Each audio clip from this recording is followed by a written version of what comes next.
रात के 1:30 बजे क्यों किया हमने, 1 बजे? वो तो सबसे अंधेरा होता है, सबसे मुश्किल होगा सैटेलाइट इमेजरी लेना, उसकी फ़ोटोग्राफ लेना, एविडेंस कलेक्ट करना।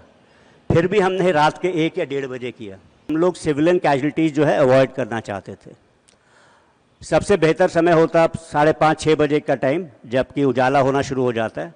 बट वो टाइम जो है पहली अजान या पहली नमाज का भी होता है। उस टाइम उसी भावलपुर में मुरीदके में इस तरह का चहल पहल शुरू हो गई होती तो काफ़ी सारे सिविलियंस मारे जाते।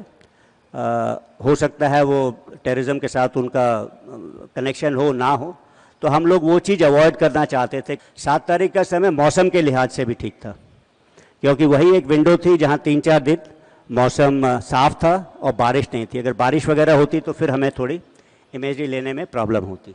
आज की जो ये बात हो रही है ऑपरेशन सिंदूर की पृष्ठभूमि में हो रही है। पीछे एक बड़ा पोस्टर लगा है ऑप सिंदूर का।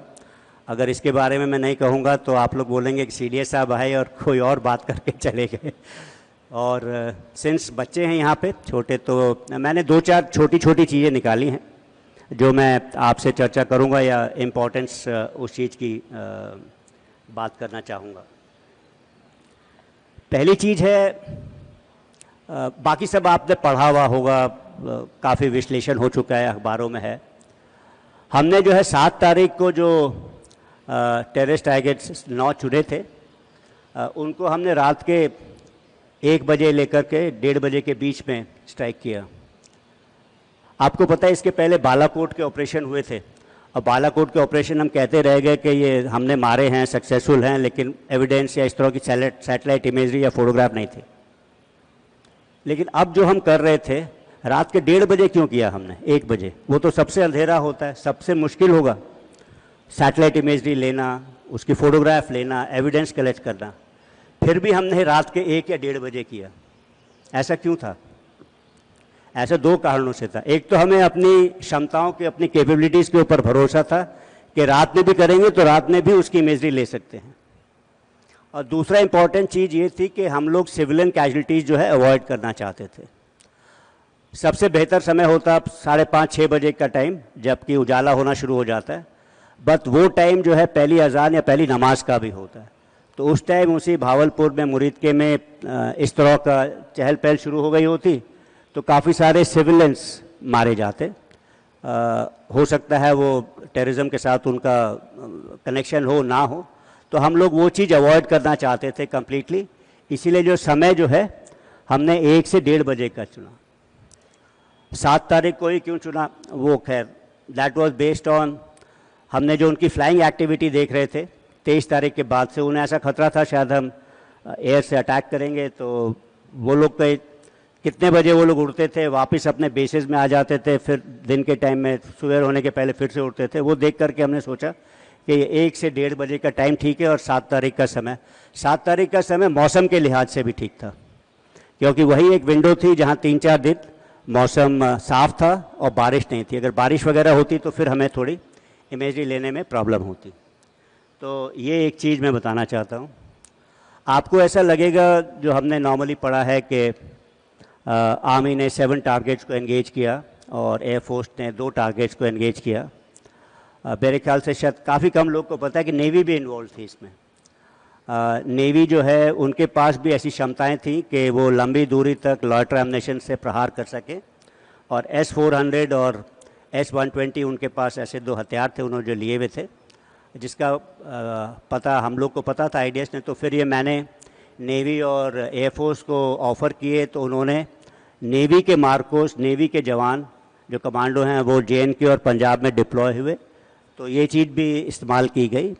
तो इसके जो नेवी ने जो अरेबियन सी में जो किया उसके अलावा, तो नेवी की भी हथियार और जवान इस्तेमाल किए गए, और उन्होंने भी एटलीस्ट आर्मी के टारगेट्स में बड़े सटीक तरीके से अपना वेपन्स का इस्तेमाल किया और एग्जाम्पल दिया।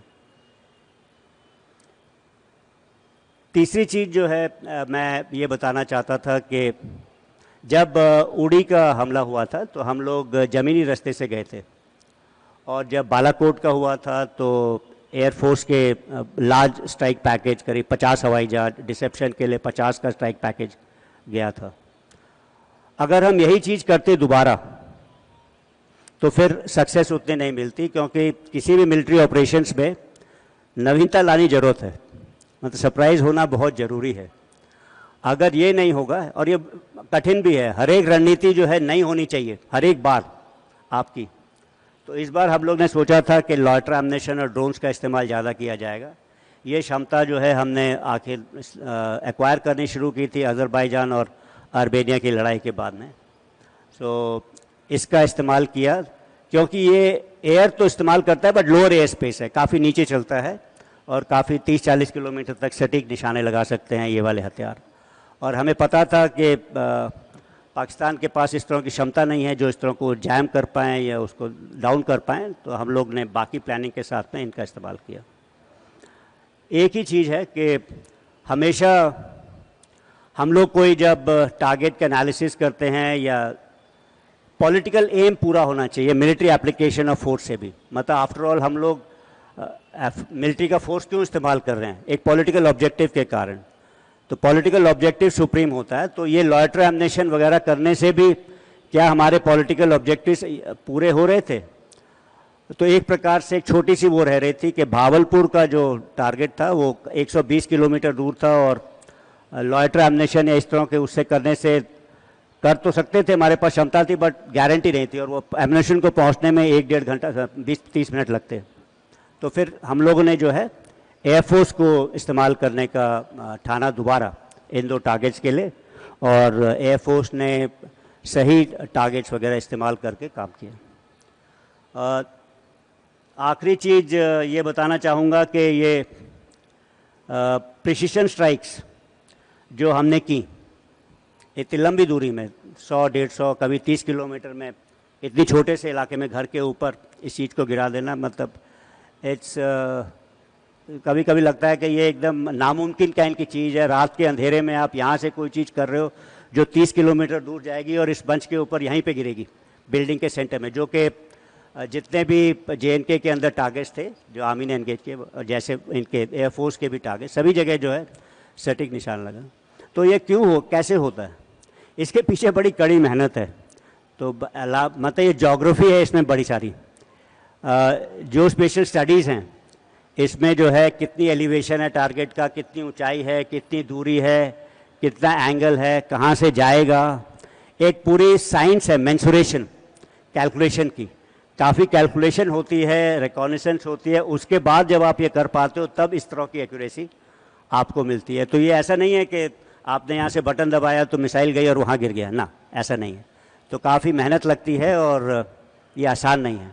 तो मैंने सोचा ये कुछ एक बातें शायद नॉर्मल लोगों के उस पर संज्ञान में ना हो, और शायद इसको इंटरेस्टिंग लगे बच्चों को कि ये चीज़ क्या हुई थी, कैसे हुई थी। तो मैंने सोचा इसके बारे में जिक्र करूँगा। मुझे बस इतना ही कहना था।